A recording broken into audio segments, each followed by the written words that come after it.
In this video, we're going to explore what race conditions are, and we're going to look a little bit how they might actually happen in some code, and we're going to do that using some Go code.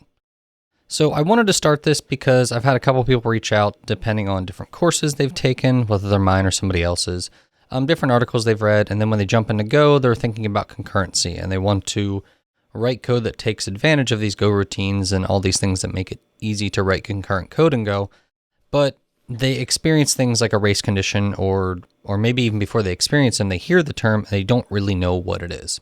So a lot of people have reached out and said, I'd love it if you could just explain that clearly because a lot of the examples I'm seeing I'm just not getting. So that's really just the goal of this whole lesson, is just to teach you what race conditions are. We're not really going to dive into how to fix them or any of that stuff just yet. This video is all about just understanding what they are. So at the highest level, a race condition is basically a timing bug, and it's one that occurs when two different things are trying to interact with the same data at the same time, or like sort of back and forth, and it leads to invalid results. So again, I realize that's going to be not super clear. So let's go ahead and look at an example. I think it's going to make it 100 times easier.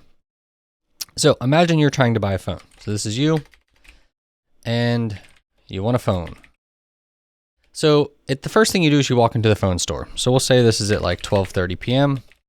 Walk into the phone store. And you go ahead and you ask the clerk, whoever, or the salesperson, whoever's there, and you say, I want to buy this phone, this plan, blah, blah, blah. Do you have any of it in stock? So let's say it's the newest iPhone. You want the newest iPhone, you ask, is it in stock? So at 12:30 p.m. you say, is the iPhone in stock?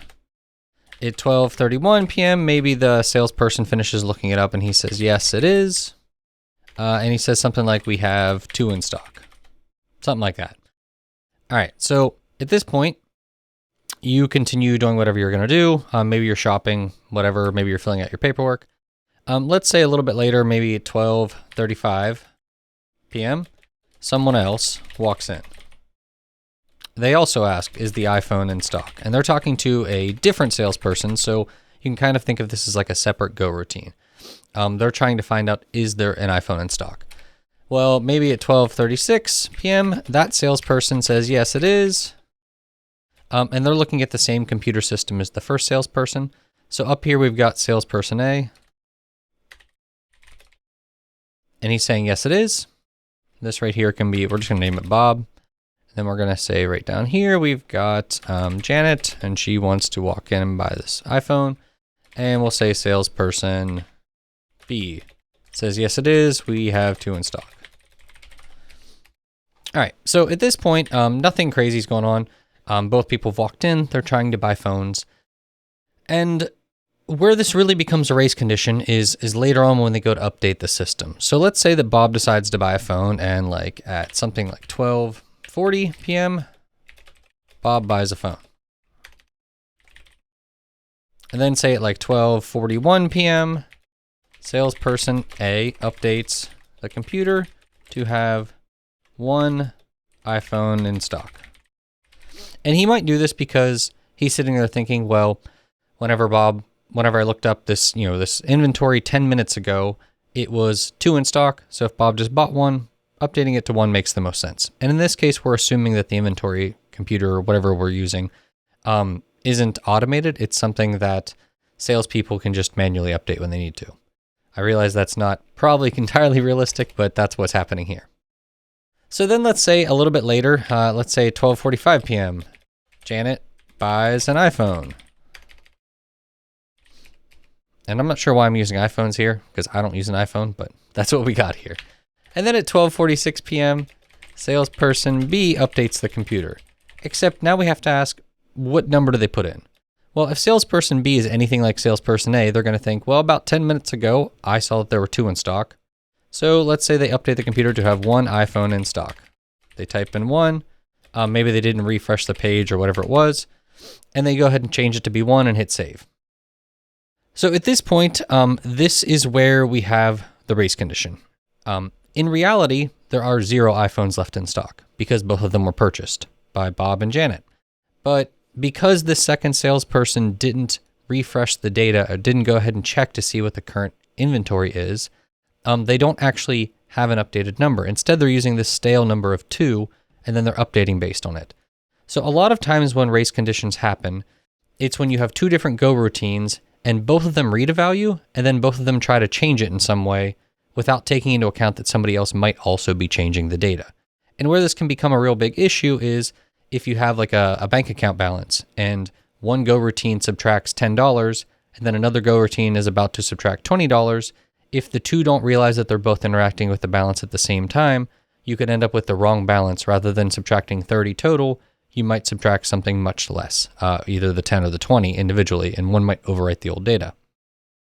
So in code, this is pretty much exactly, it's going to look very similar to this, except we're going to have different go routines. So I'm going to go ahead and show you a really contrived example first. It's going to have no go routines. Instead, we're just going to basically sort of hard code what we just saw here. And then after that, I'm going to show you some code that actually uses go routines to see how that race condition actually shows up.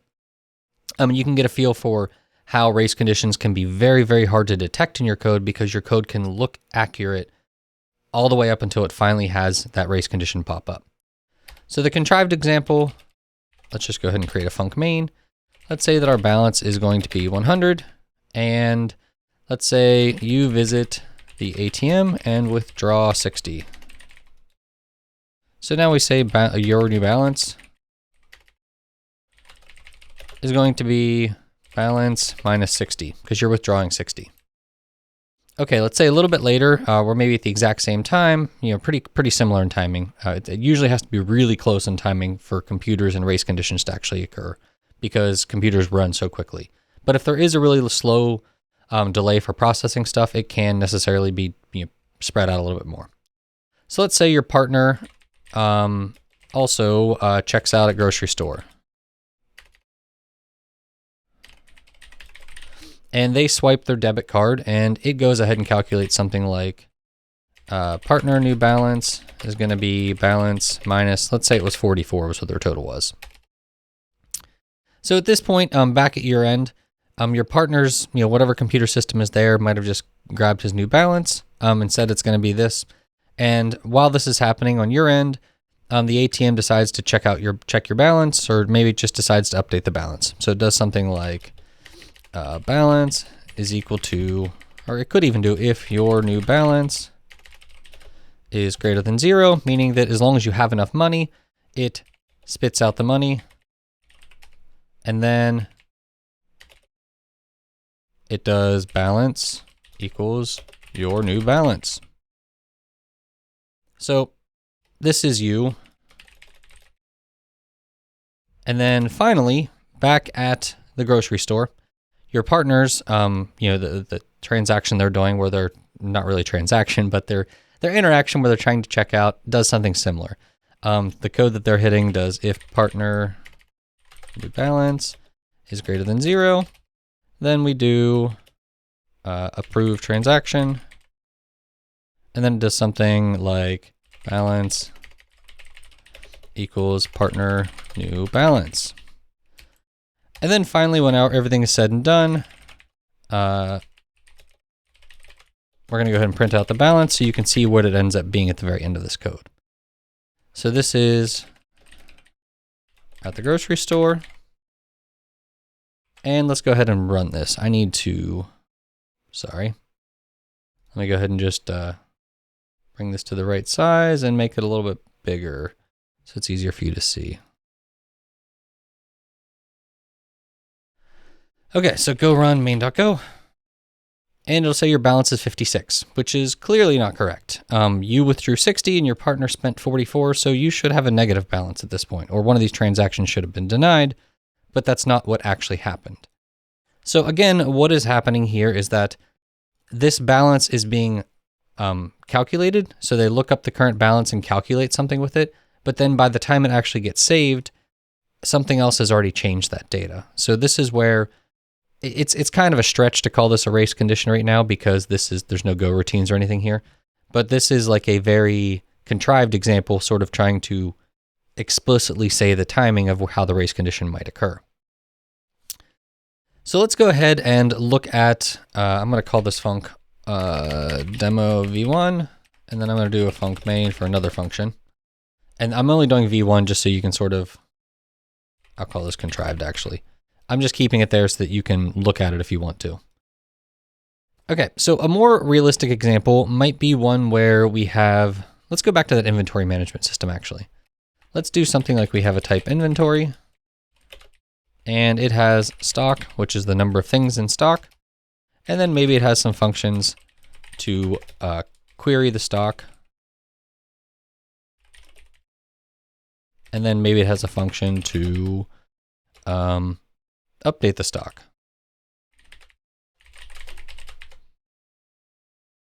And this is what we saw whenever we were talking about this example here. We're going to try to code that same type setup. So first we will do something like, we need a by phone function, I think. So let's add a function that takes an inventory and a person who's buying it. It doesn't really need that, but we can add that. So first we're going to pretend like it takes some time for the inventory. I'm going to add some timing here just so it kind of helps us see this. Pretend it takes some time to look up the inventory. Oof. So we'll do a time.sleep 100 times time.millisecond. And I'm going to keep these in milliseconds so when we run this code it doesn't take too long. Then we're going to say the stock is going to be i.stock. We're going to go ahead and retrieve the stock. So now we walk over to the customer. Maybe this takes some time. Walk to customer. I don't want micro, I want millisecond. And then if the stock is less than or equal to 0, maybe at this point we tell them, sorry, we are out of stock. And then we do something like return at this point. And let's go ahead and put this person's name actually.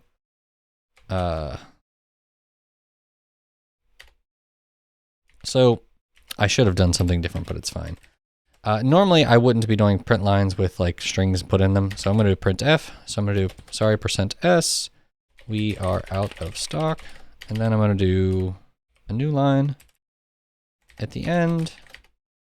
And then I'm going to pass in who is the argument. So this will just make it a little bit easier to put this string variable inside the string. So in this case, the sale doesn't happen, so we leave the by phone function. Otherwise, we would continue on and we would do something like, let's do printf. We have %d in stock. And this is going to be stock, that number. So we tell the person there's one in stock. Let's say they decide to buy it. So at this point, we would finalize paperwork. And this might take some time. So let's do time.sleep 800 times time.millisecond. And then after that, we can print out something like who purchased a phone. And then finally, we're going to i.update stock, stock -1.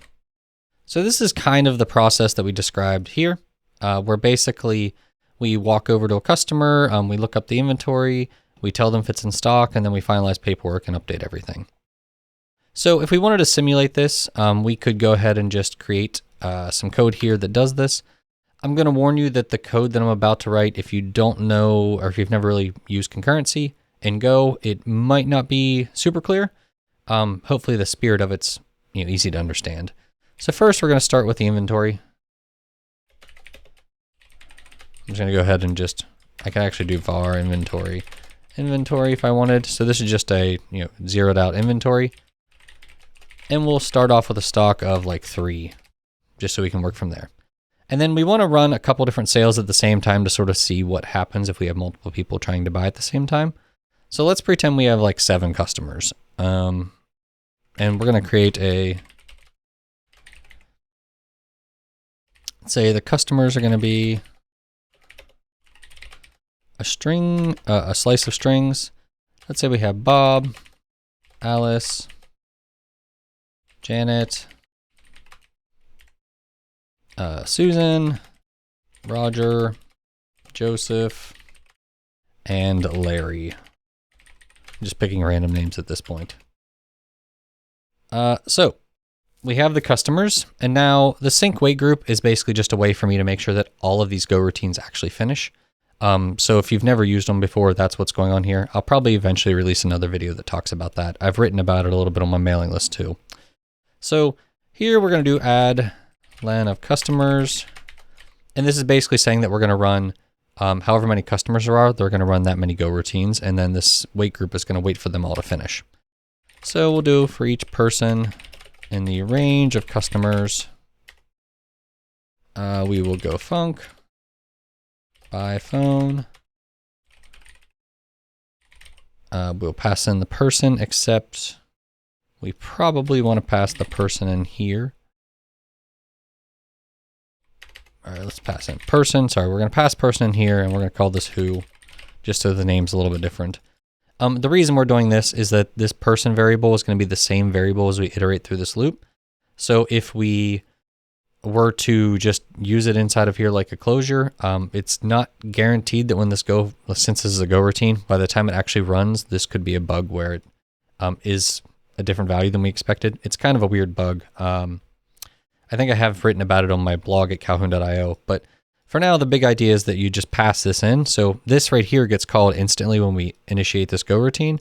So it'll be correct at this point. And once we pass it in as a variable, it gets copied. So we won't have that bug. And then we're going to call waitGroup.done right here. So basically we're telling this wait group that this specific person finished their transaction. And I think that's everything. I don't want to do all these at the exact same time though. I want to do something like time.sleep. Let's do 500 times time.millisecond. So we're going to pretend that like each person comes in. Let's say that each of these 100 milliseconds is a minute. So every 5 minutes a customer comes in, and some of these transactions are taking a minute, and 8 minutes. All right, so then at the very end of our code, I want to wait. Then I want to print out final inventory. And we'll print out inventory.stock. And we'll see what that final inventory count is. So to reiterate over what's going on, we've got 7 customers here. I think it's 7. Yeah, it is. 7 customers. We're going to create go routines for each one every 500 milliseconds. And inside of that go routine, there's going to be some sleeps where it like looks up some data and eventually they try to buy a phone. So in the ideal world, only 3 of them will get to buy a phone, but we're going to see what happens in this case when we have introduced a race condition.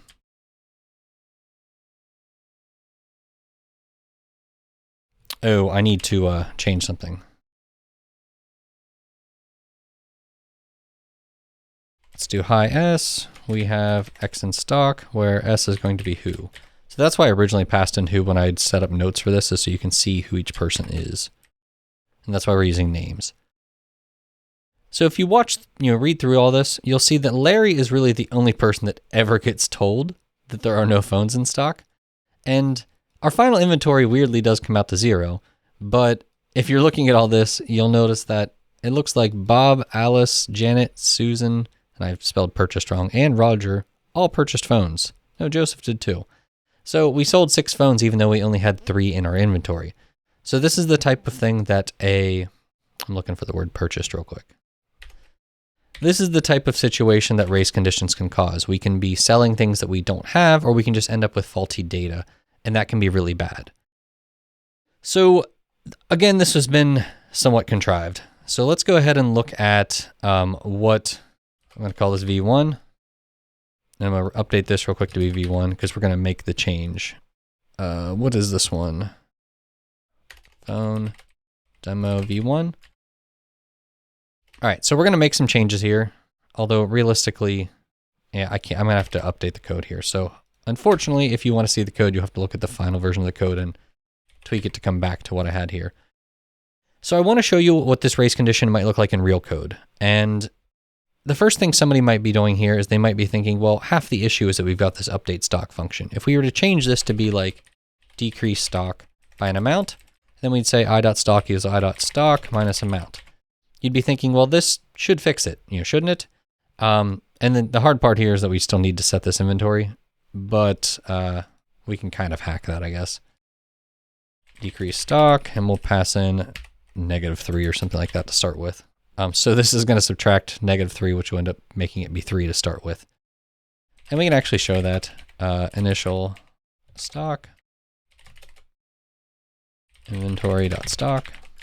So we'll go ahead and make sure that's the case. But anyway, what I was trying to get at was that you might think, okay, this should fix that race condition. You know, all this code is happening instantly. It should be really quick, right? Like it should never actually have an issue. So if we were to go ahead and change this code here to, you know, be like a real code, we're not going to have sleeps in there. We're going to try to actually make it go as fast as possible. We might do something if I.stock is less than or equal to 0, which shouldn't ever be less than 0, but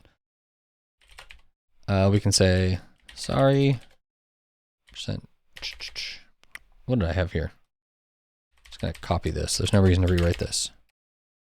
Then we can return. Then this is when the sale doesn't happen. Then the rest of this code is going to be kind of like what we might see in the real world. We're just going to delete all this. And it's going to say, hi, we have blank in stock. We're going to call I.stock here. So we're going to dynamically look it up every time. We're not going to keep anything cached because we're trying to fix this race condition, or at least in our heads we think we are. And then this last bit here is going to be this person purchased a phone, and then we're going to do I.decrease stock by 1. All right, so at this point, it probably looks like we've fixed most of the bug. And we can actually see, if we run this, and get rid of this time.sleep as well, if we went ahead and ran this, we could think, okay, you know, this should be good, right? So let's see what happens. Final inventory is -2. Well, at least here we are getting a negative value. You know, it sounds about right. Doesn't sound right, but at least we're getting that negative value there. And we could do a check around here right before we did this. We could update our decrease stock function to not allow it to be negative, things like that. But even if we crank this number up, let's say we had 10 phones total, and we run it. At this point, it kind of looks like what we expected. You know, we're letting people buy phones when they're out of stock, but for the most part, it looks like this actual stock number is never actually getting, you know, incorrect. It looks like the real issue is that the time between when we check the stock and when we print it out is really where the issue is. And I want to show you that even that's not necessarily true. So let's go ahead and say that we did for I0, I is less than count, I++, and I need to create this count variable. So let's say count is going to be 100. And we'll decrease the stock by negative count so we have enough. We will add count weight groups.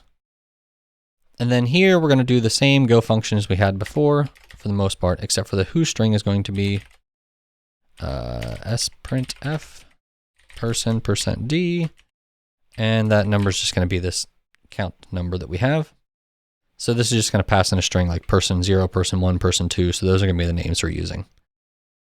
Okay, I think that should be good. Let's go ahead and run this. And again, our final inventory looks like it's hitting 0. It looks like despite the bugs that we saw before, this number's still hitting 0. But if we were to crank this number here up, and this is going to depend on your computer and a bunch of other things, but let's say we crank it up to maybe 10,000, you'll start to notice that at some point, that number will occasionally get off. And it's not going to be off by much usually, but it will occasionally go off by 1. And what's happening here is that even this call here is essentially introducing a race condition. And we can test this even further if we were to get rid of all of this other stuff. So if we get rid of all the print lines, everything else, and literally just decrease the stock, that's all we're doing in each go routine. And we run them, you'll see here that now because it's running faster, we're starting to see even more. But this is introducing a race condition where the time between this being read and then this value being set is actually introducing the race condition where multiple go routines are all trying to do that at the same time. So this is why race conditions are really, really hard to deal with whenever you're first learning about concurrency, is that things like this don't seem like they should be possible to introduce a race condition, but unless we actually lock this data or do something to prevent others from looking at it and modifying it while we are, it's always possible to introduce that condition. So there's a couple different ways to sort of fix race conditions. I'm not going to go into all of those because that's not the goal of this video. I just wanted to show you what they were and give you some like more concrete examples, including this kind of one that doesn't look like it is one, but really is. The first most common solution is usually to add something like a mutex, and you can check, just search mutexes, or if you go to like gobyexample.com/mutexes, they'll have some examples there. I don't know how easy they will be to follow, but there are some examples there. Mutexes are essentially like a lock. They allow you to, it's kind of like having a room that the data's in, and you walk inside, you lock the door, and at that point you're allowed to read the data, you're allowed to write to the data, but as soon as you unlock the door and leave the room, at that point you can never assume that any of the information you had is correct. If you ever want to read that variable again, you got to go back in the room and lock the door. And there's different types of mutexes. There's like read-write mutexes that will optimize so that if everybody's reading, like 10 people can read at the same time, but if somebody wants to write to the data, then you've got to block everybody from reading for a little while that person's writing. So there's different ways to sort of handle this in different situations. But it's also worth noting that it's not entirely impossible to use mutexes and make your code way less performant. For instance, I have seen code where the mutex locks such a large amount of things that even though we have these things running in goroutines, this by phone function, you might essentially make your code so that every by phone function has to run one after another. So running them in goroutines is almost pointless at that point because there's no like optimization. They can't like do long processing while they're waiting on another one. None of that actually happens. And the best example I can give of that is, let's say we had to do it like during this phone purchasing process. Let's say we had to do a credit check. And so it would be something like we check the stock. And if the person wants to buy it, we do a credit check. And then finally, they buy the phone. And maybe this takes like a whole second to do for some reason in your code, because you have to hit some external API and wait for it to do some stuff. And because of this, it would be tough because if you had the mutex wrapping this entire thing, or wrapping the entire inventory object that we have here, what would happen is we'd look up the stock and then nobody else could look at the stock until we were done doing the credit check, because we got to make sure there's at least one phone we can buy. So there's different ways to handle this. If you want to make your codes kind of a little bit faster, rather than locking the entire inventory for the whole time, one approach you might see is to do something like, let's say we added a mutex, which I would have to do here. Mutex, sync.mutex. And I'm just going to add a regular one and just kind of mutex.lock. And then we'll do defer i.mutex.unlock. And we can actually use a read-write mutex here. So we're going to read lock and read unlock here. And then down here, we're going to do i.mutex. We're just going to lock it because this is a write lock. And we're going to unlock it. So what's happening here is that because, well, I'd probably need to add some sort of error here in case the number is too low, but I'm going to ignore that for now. We could do something like an error here. And this could be something like if i.stock minus amount is less than 0, return fump.arf, inventory too low. Otherwise, we do this and return nil. So at this point, we can call this function, and if it can decrease the stock, it will. Otherwise, it returns an error. Okay, so back to our code. What I was going to say was one of the things people can do, or you could do in this particular situation, is you could decrease the stock by 1. So at this point, you're basically taking away a phone, even though it hasn't been purchased yet. And then you could go through here and check the stock, do a credit check, do all the sleeping. And then finally, if it's time to buy a phone, if all went well, you could just exit the code at this point, because you wouldn't have to update the inventory at that point. But if credit checks fails, then at that point we'd have to do something like if, let's say, credit check fail, it's going to be true. If credit check fail, at this point we would do something along the lines of i.decrease stock -1. And again, this -1 is kind of just me cheating, so I don't have to write two functions. But then we would return. And we would also have to add some checks here, like if, we'll say error is going to be this, and if error is not equal to nil, we need to return here as well. And we might probably need to print something out like too low stock, like